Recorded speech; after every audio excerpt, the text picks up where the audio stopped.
All right, we are back. This is LesPod. I am your host, Amanda Costner, and today we are recapping First Kill, episode 2. With me today is a good friend of mine, an author and a bona fide country lesbian expert. Please help me welcome Erin. Hello, I'm Erin, as you know. Erin, how have you been finding the show so far? Okay, well, just to be like a complete purist for the podcast, I only watched the first 2 episodes. So I have no idea what happens afterwards. So far, overall, it kind of feels to me like kind of like a CW show, which I know I like. I know a lot of people may not like that vibe, but I like all the pretty colors and the shiny people, and I don't want to have to think too hard about it. So I'm enjoying it. Yeah, that's just so spot on. I was discussing the first episode with Ash Silver and telling her that the author said of the short story the show is based off of, said like while writing it, she had a pilot in mind. And I was like, oh, I wonder if she specifically had a pilot on the CW in mind, because it is so CW style. Mm-hmm. It's okay, so oh, sorry. I was just gonna say it's like a little bit of like almost like Riverdale a little bit meets like Buffy the Vampire Slayer meets Supernatural meets True Blood. I don't know. Yes. Yeah. Perfect description. Okay, so we start off the back of the cliffhanger we got at the end of episode 1. I really loved the scenes of Calliope just running in the middle of the streets. I just thought that was great cinematography. Yeah, I enjoyed that. At first I felt like the police were I really felt kind of like in her head like the police were coming after her or whatever, but I knew that they couldn't be. So I was interested in what was going to happen. I was very interesting twist of fate that her mom happened to be taking out the garbage right at that moment. Another little CW moment for us, but were they chasing her for a little while because they thought she was involved with the party? I couldn't tell if it was supposed to be like objectively that they were, or if it was supposed to be like from her perspective. Like you can see her like looking over her shoulder, but I feel like if they had actually been chasing her, then they wouldn't have just like given up when she like hopped over the car or whatever. Like they would have kept chasing her. So I feel like they weren't actually chasing her. Maybe they were just headed because they got the 911 call or whatever. That makes sense. Well, it really meant a very high energy start to the episode. Yeah. And I was obviously like, waiting to see what would happen after the cliffhanger.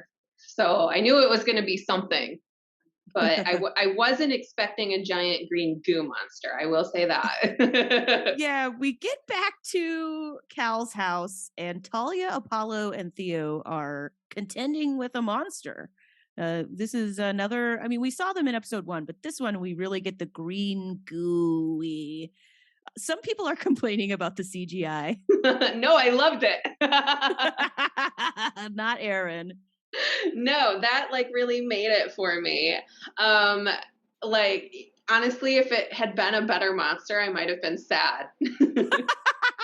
You don't want like Game of Thrones level realism. Well, like just like know your audience. We like camp. Like it's not going to be the next Game of Thrones. Just lean into the goo. I think they could actually increase the camp. I don't know how. Like get some, have them come out of the fight with like slime on their bodies or something.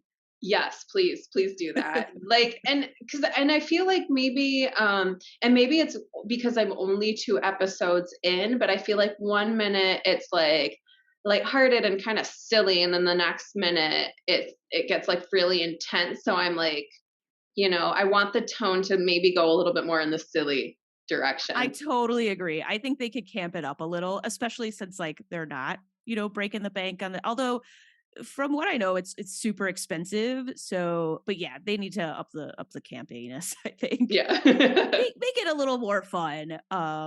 Totally. We learned that Juliet is not dead. That was a shock for me. I thought they were going to kill off the lead right away. I'm just kidding. I'm making. Okay. I was going to answer that in good faith. No. Obviously, we know she has to leave. She has to live. So we get the Romeo and Juliet. We can't just have half of Romeo and Juliet. That's depressing. It is, although that is how it ends. Well, it ends up with 0 at the end. So hopefully it's happier than that. Yeah, let's hope we don't get that. They really, I thought, tried to gross us out with the pulling out of the dagger, just the slow. Do you remember that? Yeah, I do remember that. I just know that what I know is that if I had come home late at night and I was holding something up against my chest, my mother would have immediately known that I was trying to hide something. And that would be the first thing she asked me about. So I was really shocked that Juliet got away with covering she's holding up the dagger. She's like, so when she comes home, she's just like holding her sweater like this. And she's just like got it hugged, just cuddling with her sweater. And she's like, yeah, Mom, I just killed someone and it's cool. Oh, I love that. Yeah, they're very proud. They assume she's gotten her first kill. First period, yes. Or whatever. She's gonna have her little red tent party. Okay, and then we go back to Cal's place, and everyone is pissed at Apollo for taking a summoner from the graveyard. Am I crazy, or am I like I'm on Apollo's side? I see some cool shit. I'm taking it. Well, I didn't even know that was a rule until they said that it was a rule. But like, wouldn't you want to see what the artifact is? I would just take it. I would just risk it. I probably wouldn't be very good monster hunter. No, you. I don't think you would be for various reasons. Hey guys, I found this really cool. The end of Earth. You'd be, or you would fall. You just like fall asleep on watch. Definitely, for sure. I can't stay up. Theo is like, you ruined this picture of me and my mom. That's how you know he's an older millennial, because he still has pictures without a digital backup. Yes, I didn't even think of that, but yes, it's the last thing. His mom was really into crafting. Oh, yeah. She made the picture. She made the picture frame. Or something. Yes, in the frame. Oh yeah, it was actually more about the frame than the picture, wasn't it? I don't know. I thought it was like,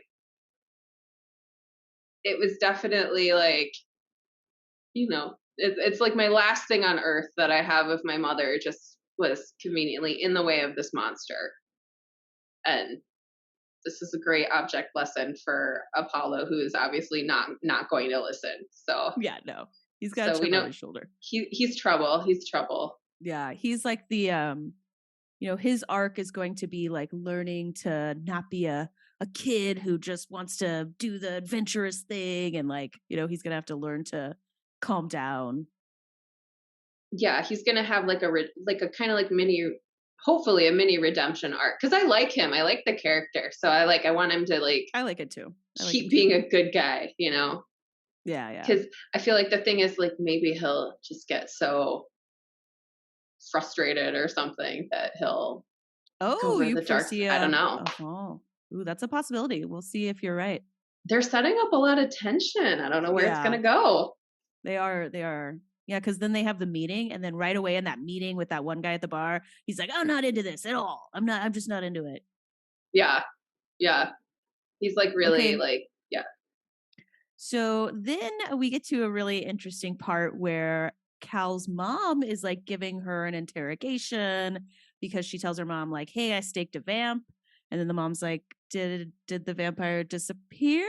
And then Cal's like, "No." And I was wondering, like, why isn't Talia concerned that maybe her daughter just murdered like a non-vampire real life human? I had that thought too, because she was just like, "Okay, we'll talk about it later." Yeah. If I was her mom, I'd be like, "Carrie, okay, what if that was a real ooh." Like, I think we need to talk about it more. Yeah, right. Right. And then we get the dream sequence. which was interesting. Remind me, because there's so many dream sequences. Remind me which one it is. So she's dreaming, and there's like a monster, or it's her mom that turns into a monster, and then her mom saves her. And then her mom like tells her this line, and she's like, the worst monsters are the ones who appear to be human. And it reminded me of like stuff in the Bible about like devil in sheep's clothing. Oh yeah, people in church used to be so gay balls about Lucifer. Like, he's so handsome and seductive. like, okay, mom. All right.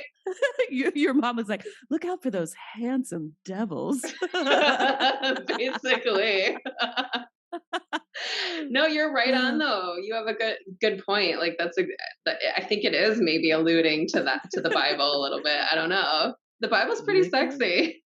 Oh, totally sexy, especially that Old Testament. Oh yeah.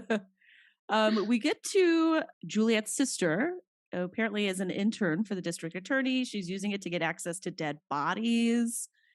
And she works she's got like a flashy green eye magic where she can make people forget and think whatever she wants them to think. Yeah, so Zoe and I were my wife Zoe, for people who don't know. You know, obviously. Just say Zoe. Everybody will know Zoe. But yeah, so Zoe and I were actually talking about that, because we were talking about like, okay, like, she's really hot, right? Like, we all agree that Eleanor is like super hot, and but also you wouldn't want to date her, but you would want to hang out, like, for sure.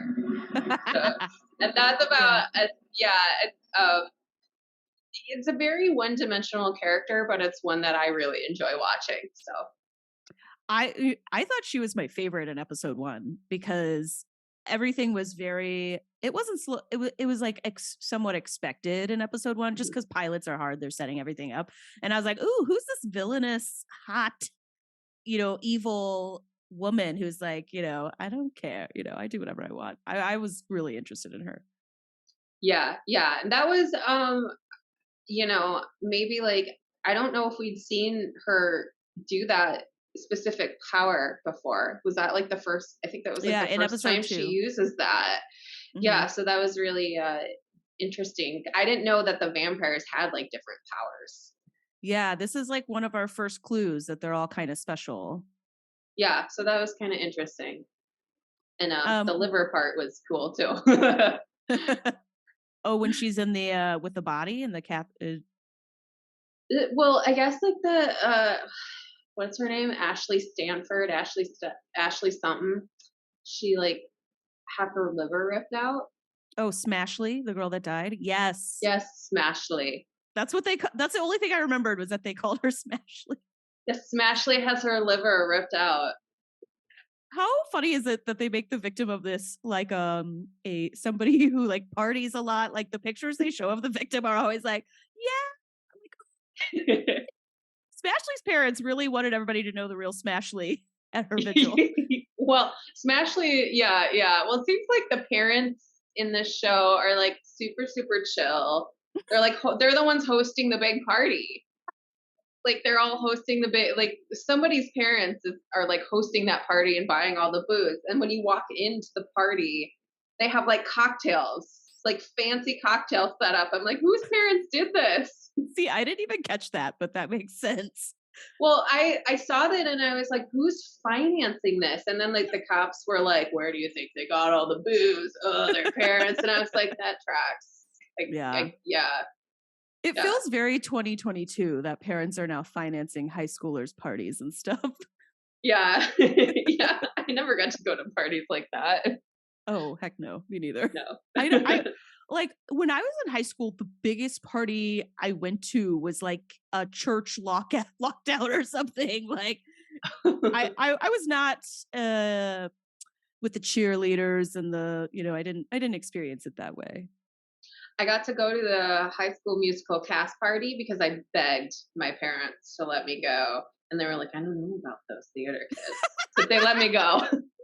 But I had to be home early. Of course. They were right. They were right, though. It was right. Pretty wild. Those kids are sexually active, Amanda. Theater kids, of course. Not with me, of course, but with everyone else was having sex. I wasn't. Me neither, Erin. How funny is that scene where Calliope's mom is asking her to show her exactly how things went in the closet when she staked the vampire? And as an audience member, you're like, I don't think you want her to show you because you would be making out with your daughter then. And I didn't know how far they were going to go with that. I didn't know at that point what kind of show it was. Right? So I was really happy when she was just like, okay, you have good form. End of conversation. Yeah. Oh, I love that line. She was like, your form is perfect. Like, yes.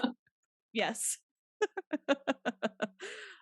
Juliet's dad is worried because we don't slaughter, we feed. That's the line he gives us. Apparently they don't know her at all because why do they think this? The first episode, she won't even do anything. That's why she's trying to take the blood pills, but they think she's like slaughtering people. Well, because of the whole liver situation. Right. Yeah. But I just feel like why do they believe she did that? I guess because they're thinking who else did it. I think her mom wants to believe it like so badly. But I don't think Eleanor believes it. Yes. I haven't seen episode 3, but I have a feeling like it's gonna come out that Eleanor definitely seems to be the one who's like in the know. Yeah. She knows all. Like knows what's up. She knows all kinds of things you can't even imagine. Their brother did that. They're all so afraid. I think his name is Oliver. Why are they all so afraid? I guess he like played with squirrels. What do you think happened with this elusive brother they keep referring to that they're afraid Juliet's going to turn into? They almost make him out to be like some sort of serial killer. Like he's messing around with dead animals. Like he must just really like killing. Yeah. But maybe in a way that is too vulgar for their sensibilities. Yeah, these are very wealthy, high-class vampires who live in a very big mansion. Yes, as are a lot of beautiful people on TV. And again, another aspect of the show that I like when I am seriously just enjoying all the like cool sets and the beautiful colors and just the very shellacked and lovely people. Yeah, so I don't mind the affluence as much. It's an aesthetic, I think. See, I think I like seeing it, but I think I would prefer if they were like I said this in my YouTube video, like a pizza shop family. Like they just ran a pizza shop. Like, and they were like, on top of being a struggling, hardworking family that owns a small business, we also have to drink blood, and this is really hard. Well, but they're a legacy family, so they've been accumulating wealth since like the Napoleonic Wars or something.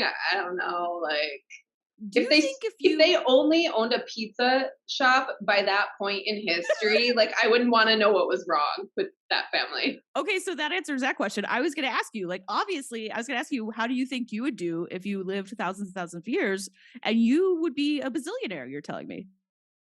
Maybe not, because I'm not saying I would be a savvy investor. Do like the banks notice when you invest and you just never die? Do they, how does that work? Maybe not before electronic records, but now I think they definitely would notice. Yeah. But you're right. I guess if you've lived that long, you would have an idea of like, okay, here's how to keep, accumulate, and grow wealth. Like I put a penny in the bank in 1908. Now it's 2022. I don't know. The father-daughter part is my personal favorite part of the episode because it's when I learned Juliet named her childhood doll Amanda, and I get a nice little shout out. Oh, yeah, I didn't know that you were so scared of storms. Yes. Do you think she named her Amanda because Amber was taken? One of the other dolls was named Amber. Who names their dolls these names? It's a very millennial name for a doll. So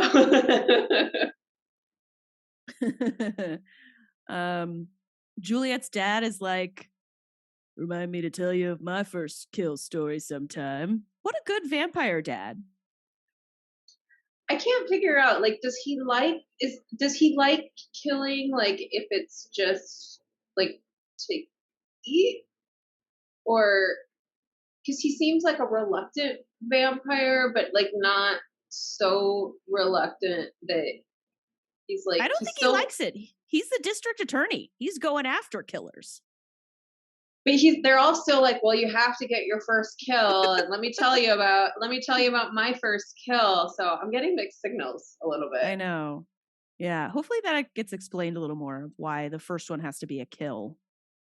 I almost wonder if it's like, well, this will give you enough self-control so you only have to kill sometimes. Maybe her dad only eats murderers. That'd be cool. Yeah, like actually that would work out for society if he like would take out the all the bad guys, all the bad people. He's the DA. He knows who they are. Yeah, he knows. That's actually really convenient. Yeah. I wonder if that's like literally going to be a plot line. I hope so. If it is, we called it, or you called it. Yeah. So we have the vigil for Smashley, where Cal hides from her mom that Juliet is a vampire. I can only guess it's because she's got some feelings. She's caught feelings. Yes, she has caught some feelings. I do have to go back to knowing exactly who Smashley is. I loved her headshot at the funeral. And she's like, hey! I think we maybe got gypped. Should we have gotten a little bit more Smashley before they killed her off? I really want to know. I want to get to know Smashley a little bit better. Can we later in the season get a flashback, just like a Smashley cameo with Ben and the gang or something, like just everybody having fun and like a fun Smashley moment? I would love that. Yeah, maybe a heartfelt montage. Things get a little weird when Juliet starts crying blood. Yeah, I was not expecting that. Yeah, that was interesting. Yeah. And then, of course, we've got the big confrontation. Calliope is confronting her, and it breaks out into a chase, essentially. And this is the first time we're getting them talking since the big closet makeout stabbing.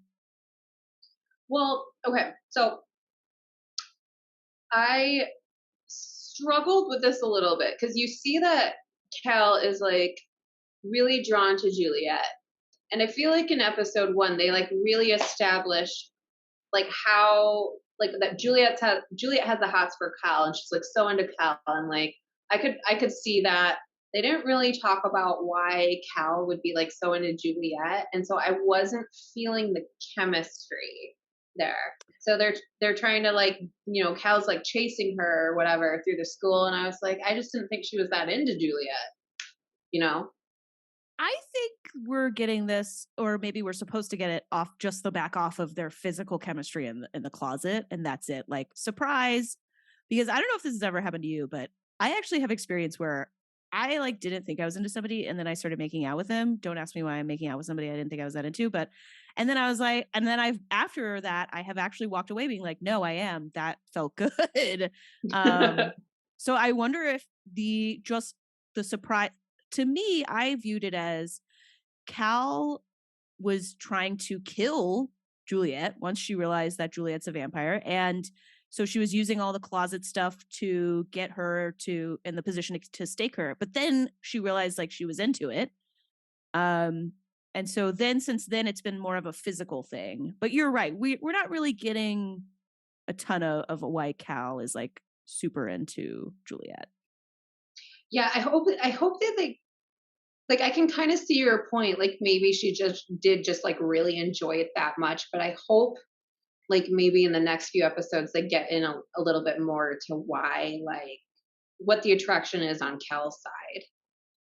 Yeah, because you're right. It's like all their moments up before that, you can see like Juliet's really into it and nervous, the butterfly stuff and all that, or not the butterfly, the bee, the famous, bee. Yeah. But then, Cal's like not, the first part of the makeout scene, Cal's like a statue. Cal's not into it. And then all of a sudden at the school, it's like, no, she's so into her. She's protecting her identity from her whole family, who obviously, if they find out, are going to be upset. Yeah. And so, and I think, there must be something going on where maybe we're not privy to yet. Or maybe we're just supposed to accept that they're just very attracted to each other. I don't know. I think they want to just layer the Romeo and Juliet thing on and just be like, okay, they love each other, but they can't be together. Now go. Like, that's what I feel. All right. Well, then I'll accept it and we'll move on from there. We get a really hot fight scene on the rooftop. I thought both the actors like nailed this scene. Yeah. And it's also, I feel like we learned that vampires can just naturally fight. I didn't know that either, so that was cool. And that their blood, or Juliet's blood, paralyzes people and it turns purple on skin contact. Yes. And that's like I think a good like indicator for Cal, like she could murder you right now if she wanted to. But because you can't move, you're paralyzed. So if she was gonna kill you, you'd be dead. Yeah. So that's crazy. I love that let's see, before I move on to this next part. So anything else about the fight scene? That was like, it was like a good scene, and then we learn about the paralyzing and the purple blood and all that. Did anyone ever get that physics book? Because again, if I told my mother that I was going to get a physics book and I came downstairs and I didn't have a physics book, like she would know immediately. Is that what Cal says, or Juliet? That Cal was like, Mom, I really have to, like, everyone's grieving, but I have to go get this book out of my locker. And then she just comes back downstairs, la la la la la. I assume. I don't know. Yeah, I don't know either. We actually get to see Apollo and Eleanor meet up in a bar. I thought they had some good chemistry together. Oh yeah, that's right. And Eleanor, when she was in that other dude with the stall and she didn't kill him, she's sort of like. That was when I learned, isn't the show implying that that's like her weekly redneck guy that she goes and sucks his blood every week or something? Because she was like, see you next week. Yeah, I think that's what they're saying. And it was interesting because she seems like a stone cold killer, but she left him alive and leaves him alive every week. That is interesting. Do you think she's like just like a fun character and she's not even that evil? It's possible because she was all like, hey, Apollo, have you ever hooked up in a bathroom? So maybe she's going to like suck his blood in the bathroom and maybe not kill him. I don't know. So do you think it doesn't seem like Apollo suspects at all the way Cal initially suspected with Juliet? I think he does, though. I think he was playing it cool. Yeah. Okay. Because Cal was like, oh, you like feel the hair stand up on the back of your neck, So I think if he's like a true legacy monster hunter, like maybe he knows and he just wasn't letting on. Okay. All right. We'll see. I loved when we saw the moms and the daughters and the principal meet up. I thought this was a really fun way to kind of conclude the episode. They're all getting in trouble. Well, the girls are getting in trouble for being on the roof. And they decide to protect each other. There was a little bit of a weird vibe between Cyrus and Juliet's mom, Margot, if I'm not crazy. Do they have some sort of a deal going on? Like, does he know? Some sort of weird, like, mind meld thing. Yeah. Oh, maybe that was happening.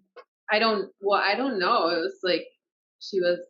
It like they were like somehow just like on the same page telepathically almost, or maybe she was doing the green thingy to him. I wonder. Maybe, yeah. So Cal's mom, Talia, immediately picks up that like Juliet is the vampire, and obviously probably her mom is. I love how the moms just told the principal that like how he was going to handle the situation. Like, no, I was getting a little like, oh yes, mommy. That's why everybody's shipping them. That's why, because we're all like, yes, mommy. Yes. Yeah. Yes. Best part of the entire show, actually, I would say, is the moms. I hope they do get a little more time because they are the fan base is really loving Talia and Margot. Yes, and so as part of the fan base, I am too. You're like, yes, the fan base. Yes, yes, yes. Let's see. Cal tells Juliet she couldn't keep her eyes off her, and Juliet's like, all I wanted to do was kiss you, and I was like, ooh, it was like kind of romantic. Again, and then I don't, but I didn't see Cal not wanting to take her eyes off Juliet. Like, again, I don't buy it, but sorry. Not to beat a dead horse, but I'm not feeling the chemistry yet.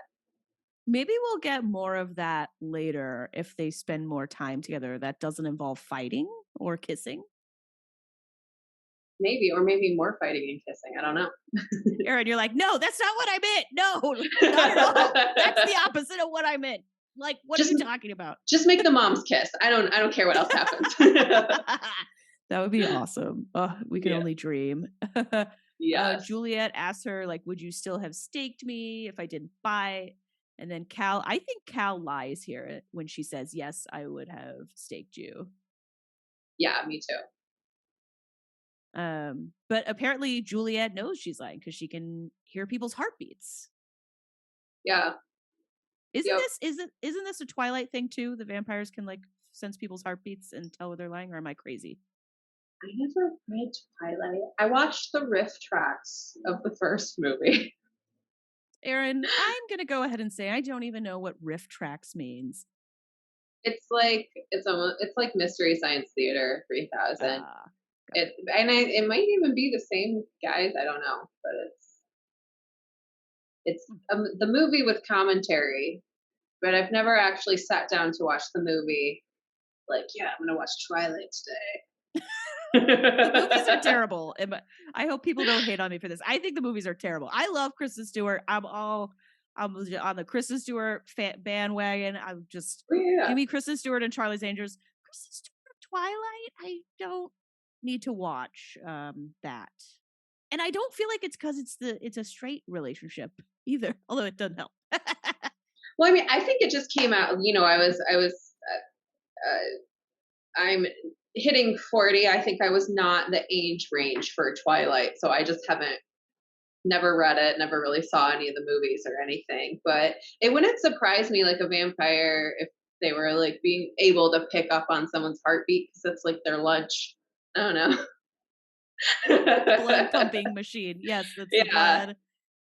Well, you know, when she doesn't have like her blood pills, she gets all like woogity and she can like, you know, the lighting gets all red and it's like, and then she's all like, the show, they give us that red and it's like, and then that music comes where it's like,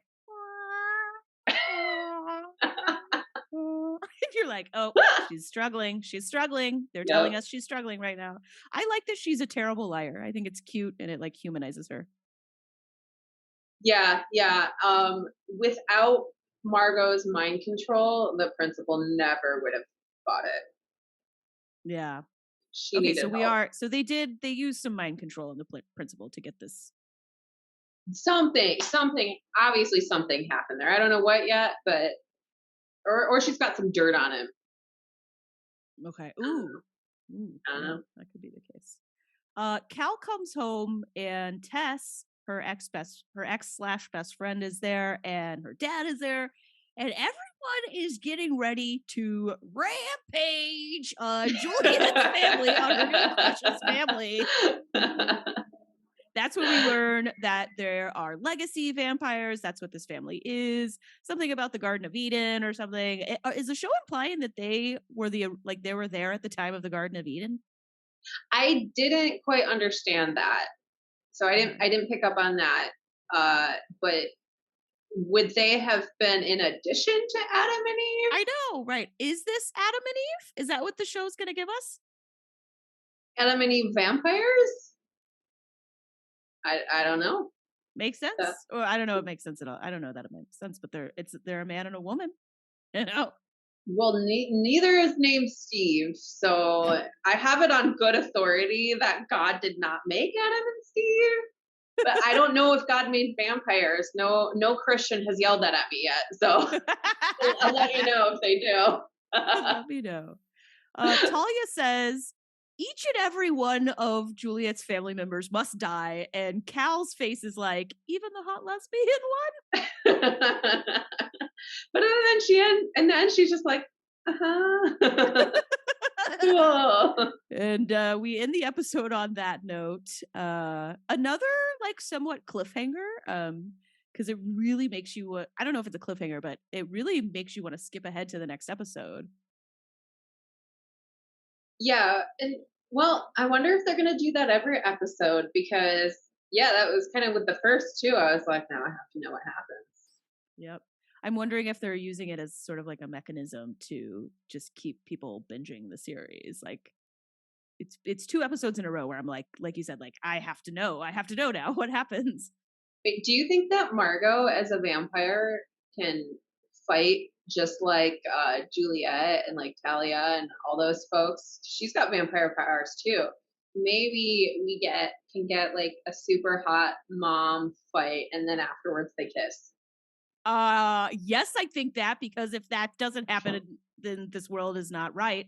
Yeah, now I'm like really excited for the rampage. Yeah, I want to have Talia and Margot fighting each other. Oh my god, I hope they do. Yeah, like okay, like with Netflix, it's like okay, they already wrote this whole season, it's already out there, but like okay, just I know it's going to go one way. It's going to go how it's going to go. But if I don't get a mom fight, I'm going to be severely disappointed. I think they have set them up perfectly for a mom fight. The way that they were talking to each other in the school, it was like a little flirty. I would be surprised if we don't get Margot and Talia throwing blows at each other. All right. Yeah, what did you think of the episode overall? I actually liked the episode 2 better than episode 1. I thought it was a great episode. I liked them both. Overall I really liked it. I really enjoyed seeing a little bit more of the lore and just starting to understand like what makes the vampires tick. What does a vampire hunting / monster hunting family entail? There's like a whole system for that. There's like a council. So that was interesting to see. Yeah, both sides, I think more on the monster hunters. We're getting a lot of references to like, they're being given like envelopes with their instruction. Who's giving them this? Who's running this world? Giving them their new jobs. They're supposed to be where like, is it Apollo who's always like a trainer or something? Yeah. He's like, man, I have to be a workout instructor again, or whatever he gets. Yeah, and then I guess I didn't think about that. If you just had to do literally whatever job somebody told you. So like 1 week you're a fry cook, the next week you're a personal trainer, the next week you're a high school student again. Like that'd be kind of neat. I'm not gonna lie, I would be into like, I would enjoy, maybe not as a kid, but after you got to experience being a kid, I would love living with a family where we fought monsters and just travel, got to move every once in a while, and we didn't have to stick at each other. Can you imagine if you knew you were going to get paid no matter what, or that like money didn't matter and you could just do whatever you want? Yeah. Background for you listeners, Erin and I know each other because we actually worked together once upon a time. I don't know that you and I would have acted any different. I feel like you and I did not give 2 fucks when we worked together. No. Well, I mean, I didn't wear shoes for like 2 years behind that desk. But yeah, imagine having like all kinds of jobs. You could do whatever you want. You can experience new things. I'm sign me up for being a monster hunter. Yeah, that sounds awesome. How can we do that? I think we'll have to find some supernatural groups to get in with first. Okay. All right. Keep your eyes open. See if I see any Bigfoots. I was talking to Ash a little bit earlier about episode 1, and we both thought that the show was really well cast. What do you think about how they've cast the show? I think I would agree with that. Like, I'm not an expert on casting by any means, but I think, the acting seems pretty good, and I can believe everyone, in their roles. Like, even, I would say, like, so far, probably the most one-dimensional character is Eleanor, and even she's selling it, like she's got the right vibe, she's making it campy. I'm like on her side, and so I think I would agree with your assessment. Yeah.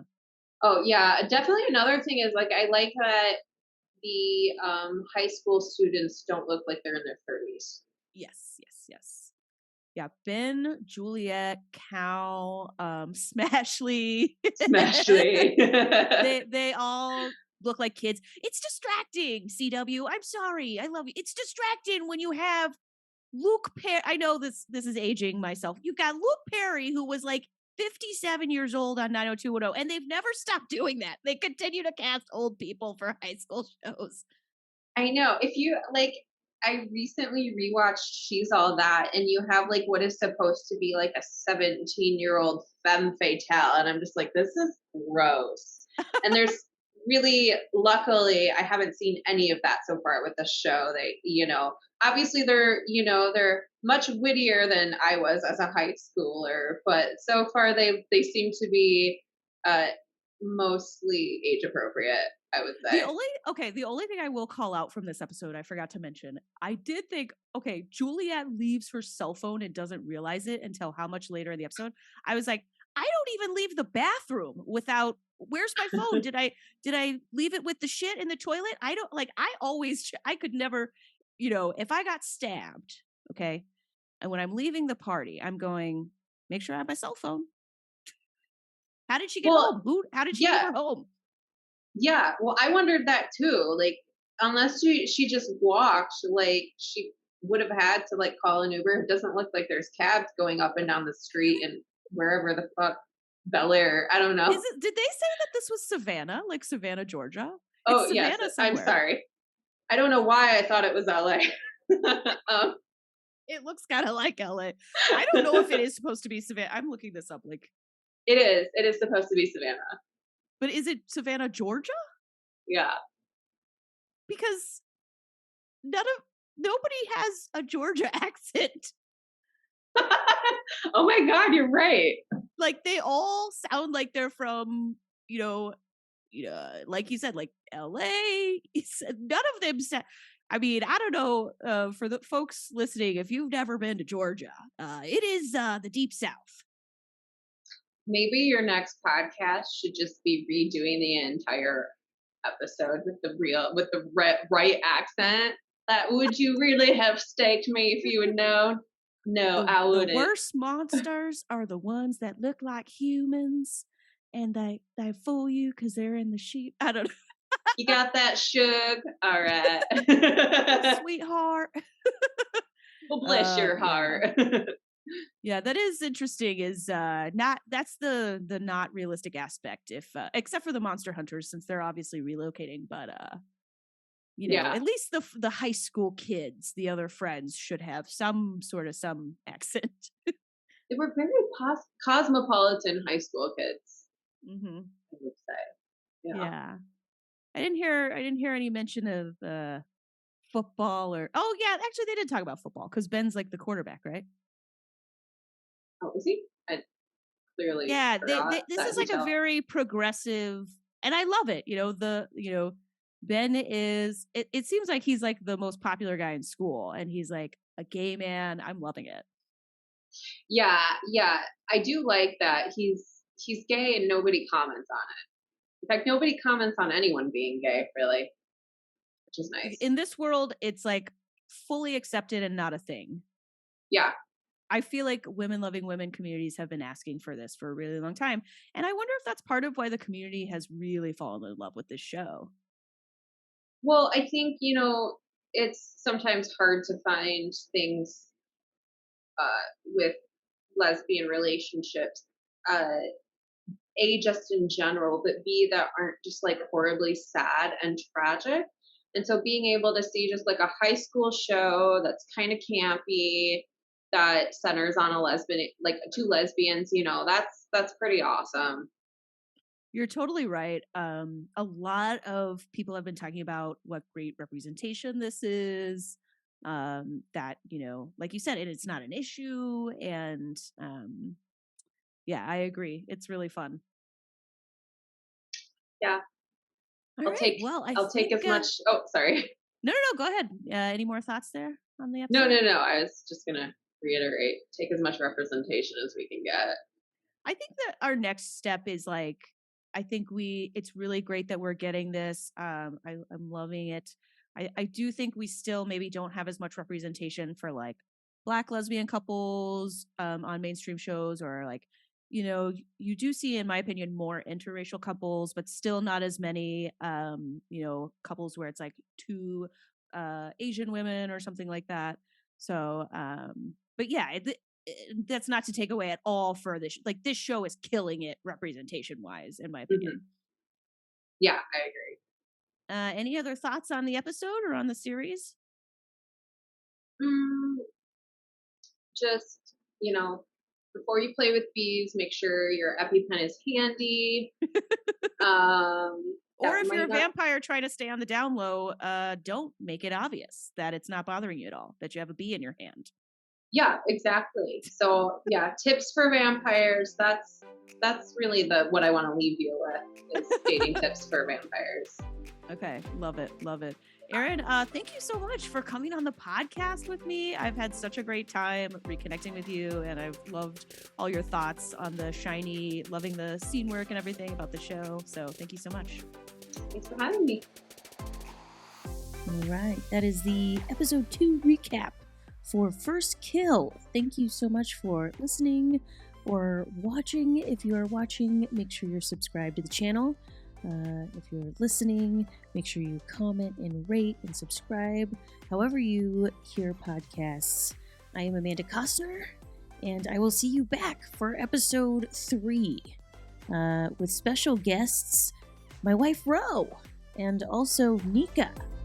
So, see you back for First Kill recap of episode 3. Coming soon.